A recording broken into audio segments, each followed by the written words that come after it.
안녕하세요. 김용욱 목사입니다. 지난 한 주간 어떻게 지내셨나요? 시간 참 빠르게 흐르는 것 같습니다. 한국에서는 벌써 포스트 코로나 시대를 맞이하고 있고요.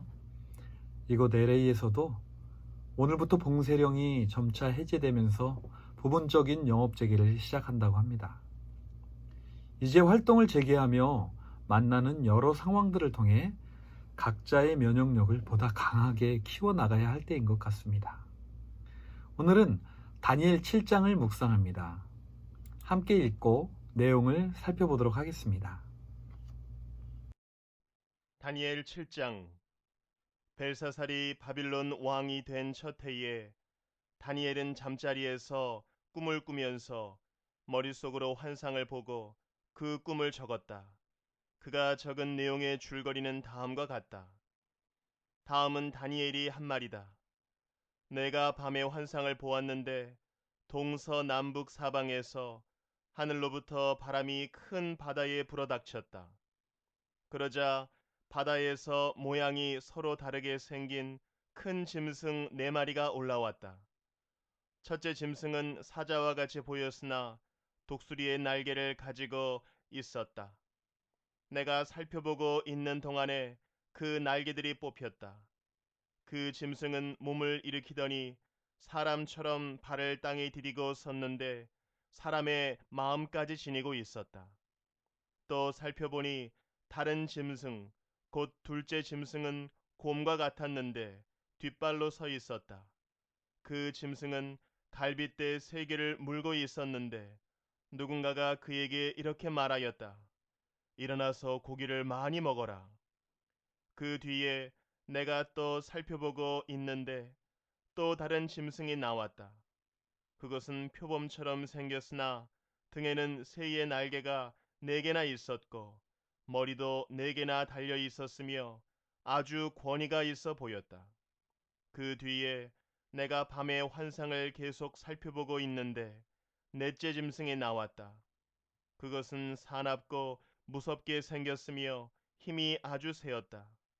이 짐승은 쇠로 된 큰 이빨을 가지고 있어서 그것으로 먹이를 잡아 먹고 으스러뜨리며 먹고 남은 것은 발로 짓밟아 버렸다.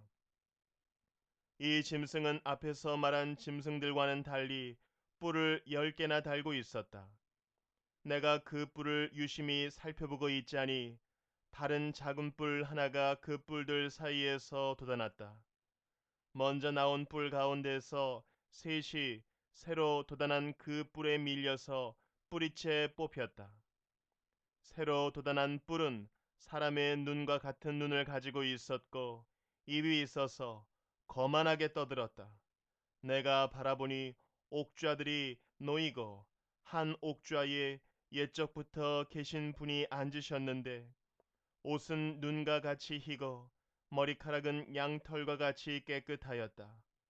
옥좌에서는 불꽃이 일고 옥좌의 바퀴에서는 불길이 치솟았으며 불길이 강물처럼 그에게서 흘러나왔다. 수종 드는 사람이 수천이요 모시고 서 있는 사람이 수만이었다.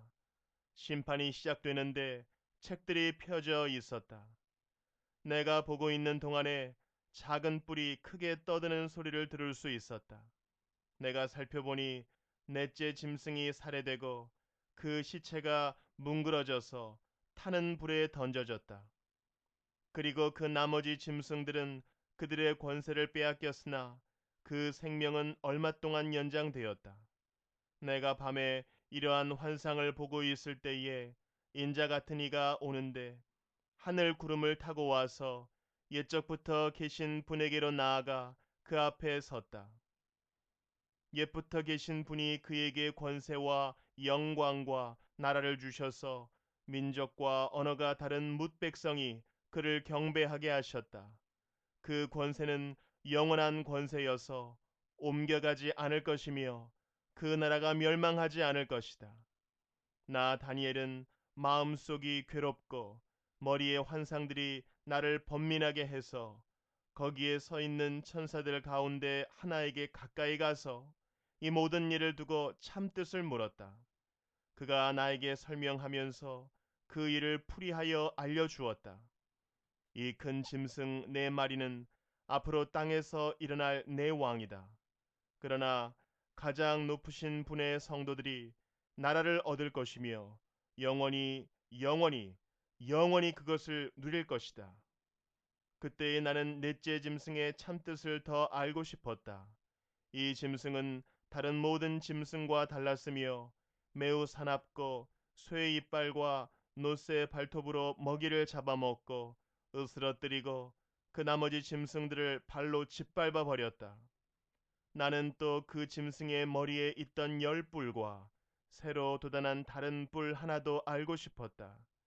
그 다른 뿔 앞에서 새 뿔이 빠졌다. 그 뿔에는 눈들이 있고 크게 떠드는 입이 있었으며 그 모습이 다른 뿔들보다 강하게 보였다. 내가 보고 있을 때에 새로 돋은 그 뿔이 성도들에 맞서서 전쟁을 일으키고 그들을 이겼으나 옛적부터 계신 분이 오셔서 가장 높으신 분의 성도들의 권리를 찾아주셔서 마침내 성도들이 나라를 되찾았다. 그 천사가 이렇게 말하였다. 넷째 짐승은 땅 위에 일어날 넷째 나라로서 다른 모든 나라와 다르고 온 땅을 삼키며 짓밟고 으스러뜨릴 것이다. 그 10뿔은 이 나라에서 일어날 10왕이다. 그 뒤에 또 다른 왕이 일어날 것인데 그 왕은 먼저 있던 왕들과 다르고 또 전에 있던 새 왕을 굴복시킬 것이다. 그가 가장 높으신 분께 대항하여 말하며 가장 높으신 분의 성도들을 괴롭히며 정해진 때와 법을 바꾸려고 할 것이다. 성도들은 한 때와 두 때와 반 때까지 그의 권세 아래에 놓일 것이다. 그러나 심판이 내려서 그는 권세를 빼앗기고 멸망하여 없어질 것이다. 나라와 권세와 온 천하 열국의 위력이 가장 높으신 분의 거룩한 백성에게로 돌아갈 것이다. 그의 나라는 영원한 나라다. 권세를 가진 모든 통치자가 그를 섬기며 복종할 것이다. 이것이 그 환상의 끝이다. 나 다니엘은 이 생각 때문에 고민하여 얼굴색이 변하였지만 이 일을 마음에 간직하였다. 이제 다니엘 7장의 내용을 살펴보도록 하겠습니다. 오늘 읽은 7장의 내용을 보면 벨사살 왕 첫 해에 다니엘은 잠자리에서 꿈을 꾸며 머릿속으로 환상을 보았다고 합니다. 여기서 벨사살 왕은 지난 수요일에 묵상했던 5장에 나오는 왕입니다. 하나님의 기준에 미치지 못하였다고 하여 벽에 글씨를 본 그날 살해를 당하였죠. 오늘 다니엘이 본 환상의 내용은 그 벨사살이 왕이 된 첫 해에 보았던 환상의 이야기입니다. 다니엘은 먼저 바람이 부는 바다에서 올라온 네 짐승을 봅니다. 첫 번째 짐승은 사자처럼 보이는데 날개를 달고 얼마 후 날개가 뽑히고 몸을 일으키더니 사람처럼 서 있었습니다. 두 번째 짐승은 곰 같은 것이 갈빗대 3개를 입에 물고 올라왔습니다. 세 번째 짐승은 네 머리에 네 날개를 단 표범입니다. 그리고 네 번째는 사납고 무섭게 생긴 뿔이 10개가 달린 짐승입니다. 이어서 다니엘은 또 다른 환상을 봅니다. 옥좌들이 놓이고 한 옥좌에 계신 옛적부터 계신 분이 앉아 계셨고 심판이 시작되며 책들이 펼쳐져 있습니다. 그러는 가운데 작은 뿔이 크게 떠드는 소리가 들려서 보니 넷째 짐승이 살해되고 타는 불에 던져집니다. 그리고 나머지 짐승들은 권세를 빼앗기고 생명이 얼마 동안 연장됩니다. 이 환상을 보고 있을 때에 인자 같은 이가 구름을 타고 옛적부터 계신 이 앞으로 나아갑니다. 그러자 옛적부터 계신 분은 인자 같은 이에게 권세와 영광과 나라를 주시고 모든 민족이 그를 경배하게 하십니다. 지금은 컴퓨터 그래픽 작업을 통해 이런 짐승들을 그려낼 수 있지만 현실에는 분명히 존재하지 않는 모습을 지닌 짐승들입니다. 이 환상은 도대체 무슨 뜻일까요? 보통은 이런 꿈을 꾸면 개꿈이겠거니 하면서 그냥 넘어갈 수 있지만 다니엘은 그것이 마음에 걸려 속이 괴롭고 환상들로 인해 번민했다고 합니다. 그래서 그 뜻을 천사에게 묻자 천사는 이렇게 대답해 줍니다. 이 큰 짐승 4마리는 앞으로 땅에서 일어날 내 왕이다. 많은 사람들이 다니엘의 이 환상을 가지고 역사를 비교해 보니 이 4왕은 차례대로 바벨론, 페르시아, 그리스, 그리고 로마와 그로부터 나온 10나라라고 말합니다. 이것은 또한 다니엘 2장에서 느부갓네살 왕이 보았던 신상과 같은 의미라고 말합니다. 그런데 성경을 보면 천사는 4짐승에 대해서 너무나도 간단하게 앞으로 땅에서 일어날 내 왕이다 라고 말합니다. 그리고 이어서 18절에 이렇게 말합니다. 그러나 가장 높으신 분의 성도들이 나라를 얻을 것이며 영원히 영원히 영원히 그것을 누릴 것이다. 즉 천사가 말하고 싶은 것은 내 왕이 아니라 영원한 나라입니다.